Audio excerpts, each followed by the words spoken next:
I'm north of Sandpoint, Idaho, and what you see behind me is a Starlink ground station, one of hundreds that are on the ground across the country and around the world, which are the link to the rest of the internet, to the rest of the outside world for all of the thousands of satellites that are in orbit right now.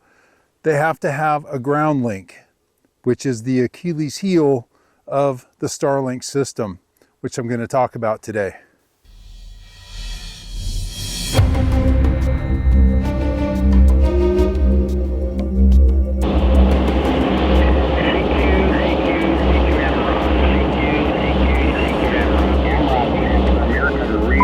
Radio operators network and is a nationwide disaster preparedness network made up of Patriot-oriented radio operators. So AmRRON phonetically, Alpha, Mike, Romeo, Oscar, November. This is a directed net, so please hold any traffic until that control station. As you can see, I have my Starlink set up on the back of the vehicle. The same setup that I covered in the last video talking about Starlink. Had several folks mention that you do not need a buck converter to convert this to 30 volts, which is what the Starlink dish is designed for, at least the Starlink Mini. But I thought that was very cool. You can run this directly off of a 12-volt battery without the need of a up converter. But someone did mention these are designed for 30 volts. They like 30 volts. They're made for it. They work best on 30 volts. So it doesn't hurt to have an up converter. Now, I have Starlink and I love Starlink. It is absolutely amazing. It's a game changer, and we've seen it provide a lifeline in real world emergencies, from Hurricane Helene to Ukraine, and even as a lifeline for those folks that are fighting for freedom in Iran. And still, the Iranian government, through military signals, electronic warfare, found a way to jam them. So we know that we have adversaries all over the world that would just love to see America come down. Not just from within America, but the Chinese. We have at least tens of thousands of operatives that have come across the border in the last at least 4 years that are in America right now.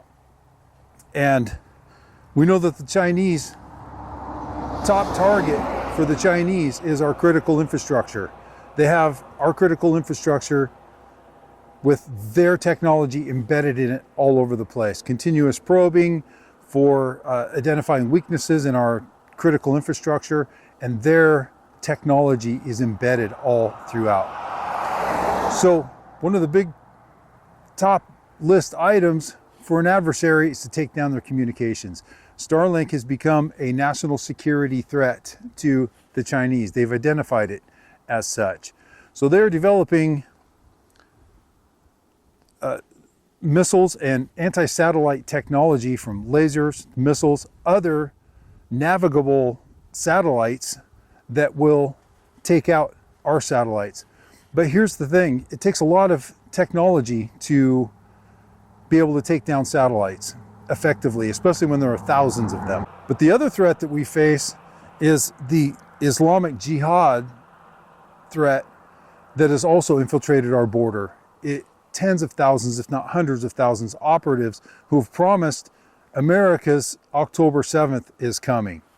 So there are hundreds of sites like this that are the link from all the satellites up in the air to the rest of the internet. What's worth noting about these, they are in the middle of nowhere. They're unprotected. Now they've started adding cameras to these locations. I don't know when that began, but we've had folks find satellite ground stations in the most remote rural parts of the country completely unprotected.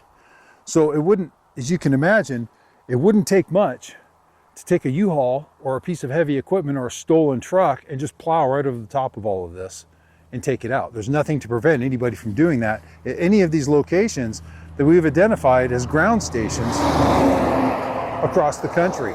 There are websites on the internet that map out the locations of Starlink. Now, some of them aren't precise. They'll give you very vague, within 25-mile radius, to avoid putting the precise location of a Starlink ground station. But this was found from just a local newspaper that did an article, Starlink Space meets the local Sandpoint, Idaho, and they've got a picture of this in the background. They described the road that it's on, and so I was able to just drive right to it. So the bad guys can do this too.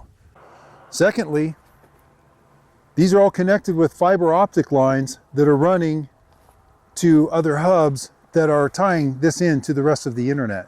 The satellites connect to ground stations, and they do have redundancy. If one ground station goes down, it will transfer over to another one. But imagine thousands of operatives in two-man teams, and their job is to take out their assigned Starlink ground station. So this just emphasizes the need for us to have other communications capabilities that are independent of anyone else's infrastructure.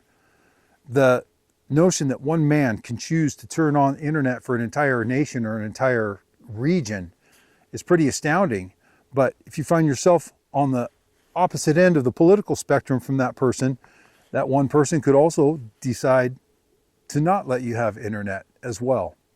This is why I stress HF, high frequency radio communications, is absolutely essential for us to have in our communications plans, so that we have a link that relies on no other system, no other infrastructure, no other system in place, off grid, no power, no internet, no cell phone, no data.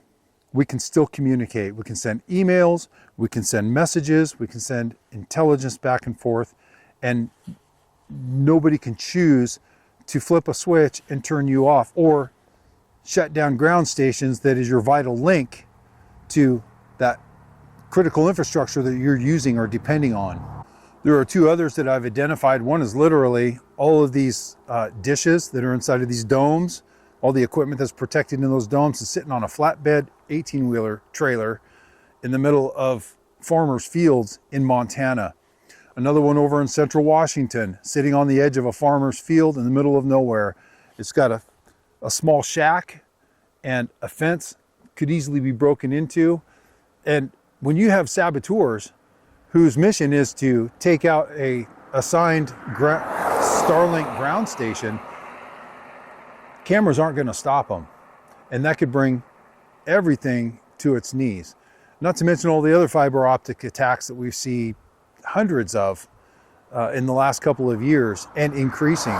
So this is critical infrastructure that's vulnerable, and as much we rely on it while it's there, we'll use it to the max because it is amazing technology, but have a backup plan. And the only alternative to satellite communications is HF radio. So usually the next question is, well, can it be jammed? Can't they track you? Yes, anything that emits a electronic signal can be tracked, but you can also make it difficult, and that's called tradecraft. Things that you implement to make it difficult, if not impossible, for somebody who's trying to find you to find you. Can they jam it? Yes, they can, just like anything else. And there could come a time when you must communicate despite the risk. What you do is you minimize the risk when you absolutely must communicate. And HF is the only over-the-horizon, beyond line-of-sight communication that will allow you to do that, that doesn't rely on anyone else's infrastructure. You can do that fully self-contained, and you can implement all of the other tradecraft necessary when somebody is trying to deny you the ability to communicate, or when they are trying to track you, or both. So we'll talk about that more, that shoot and scoot concept, frequency hopping, and encryption, and all of these other tools that are available to us using low power, using NVIS. Well, I was just about ready to wrap that video up, and it went out. I didn't realize it until I got back here, but I'm back in the studio, and I made the point that I wanted to make. Starlink is a wonderful thing, and this is great technology that we use on a regular basis. That's how I'm able to share this message with you, is because of the internet and services like Starlink. But they do have vulnerabilities that we need to be aware of. And I see this trend kind of in the emergency communications world, EMCOM, disaster response. It's all about Starlink. Oh, we don't need HF now. We don't need any of that stuff. Once we have Starlink, we don't need anything else. But I think that would be a gross misunderstanding of the threats that we face in the world. And to put everything into, all your eggs in one basket is just not wise. And radio is tried and true. We do it all the time, and we know that it works. But it's not going to work if you don't practice with it and you don't train. In order to use HF communications, you've got to get your ham radio license. I'm a strong proponent of that. And whether you need a license to transmit it, when the zombie apocalypse happens, buying your radio and just sticking it away and not getting your license, not training with it, is not going to help you. You will not communicate in a real world emergency situation if you don't regularly practice and train with that. And the way to do that is to get your general class amateur radio license. Start with your tech, get your technician license, and then work your way up, get a general license so you can get on the air on HF. Buy the radios that you can at least listen. There's a lot of stuff going on that you can practice just receiving for right now while you're working on your license. Get capable of transmitting, because if you don't practice, you won't transmit when it really counts. Any experienced radio operator will tell you that. So amateur radio is your training ground. When the zombie apocalypse comes and there's no need for a license, well, that might be true, but you will not communicate if you're not training. Ham radio is your training ground, and it's a lot of fun, and you can also help people in disasters like Hurricane Helene or other wildfires and other disasters that we've responded to, and help people in need. And we're able to do that legally and follow all the rules, gain skills, and just become better operators all the time. So when that SHTF zombie apocalypse happens, you will be an effective communicator. And in a civil defense situation, we'll talk about some of those things that I was just starting to get into, and my camera went out. But a lot more to cover in the future. But right now, get your comms up. If this video was helpful to you, or you found it useful, you enjoyed it, give me a thumbs up, and subscribe, like, share it. And if you want, I always appreciate it if you guys want to buy me a cup of coffee. That really helps keep the channel going. It helps support me, and I'm very grateful. So with that, you guys be safe out there. Be vigilant. This is John Jacob Schmidt. Get your comms up. Out.